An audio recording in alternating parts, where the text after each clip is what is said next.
Justin Timberlake is headlining the Super Bowl 52 halftime show, 14 years after his last appearance and the moment infamously remembered as the wardrobe malfunction with Janet Jackson. This will mark Timberlake's third Super Bowl halftime appearance, and it's coming off the debut of his new album, Man of the Woods, which released on Feb. 2. He'll also go on a world tour starting in March, so for Timberlake, he hasn't missed a beat since that February night in 2004. The same thing can't be said for Jackson. How did we get here? The 2004 Super Bowl performance was far from the first time that Timberlake and Jackson had worked together.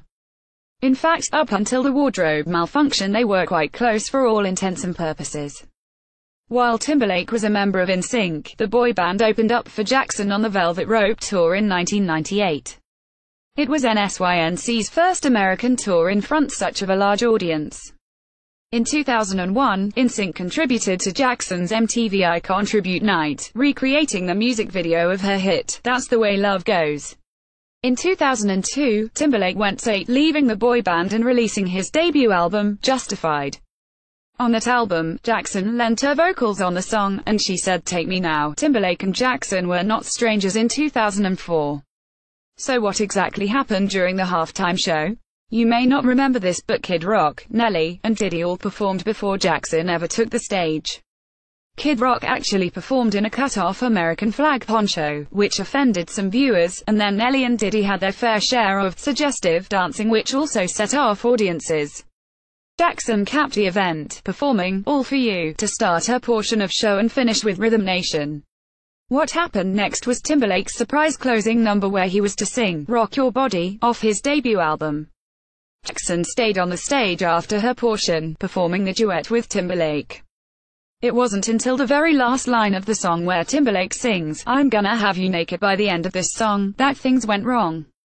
At that moment, Timberlake removed part of Jackson's costume, which revealed her right breast. The incident was on screen for less than a second, but the media controversy started almost immediately.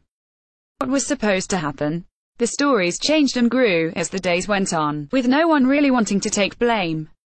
But the story that stuck was this one released from Jackson's publicist. Justin was supposed to pull away the rubber bustier to reveal a red lace bra.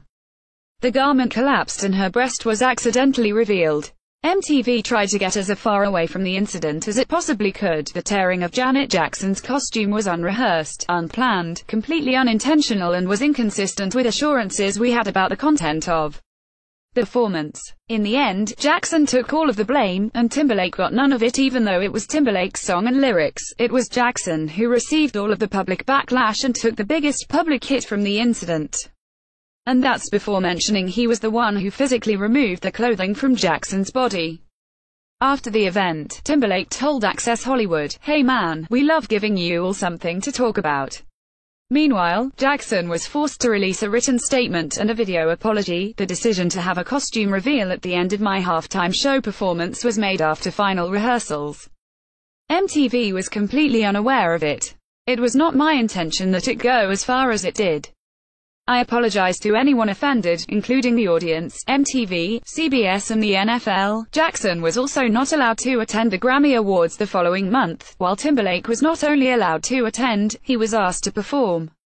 Jackson then went on to release her 8th studio album, Damita Jo, but it was one of her worst-selling albums ever as she was blacklisted by Clear Channel Communications, which at the time owned Viacom MTV and CBS Radio, as well as subsequent radio stations.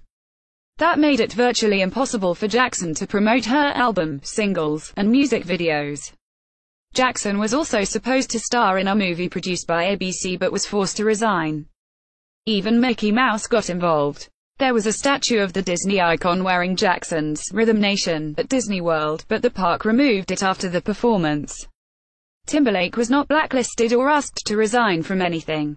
Timberlake finally released an apology in 2006, an entire 2 years later. While Timberlake's career completely soared during the controversy and after, it wasn't until the release of his second solo album, Future Sex Love Sounds, that he finally apologized for how he handled the situation.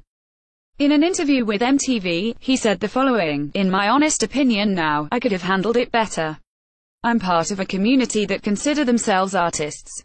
And if there was something I could have done in her defense that was more than I realized then, I would have. But the other half of me was like, wow.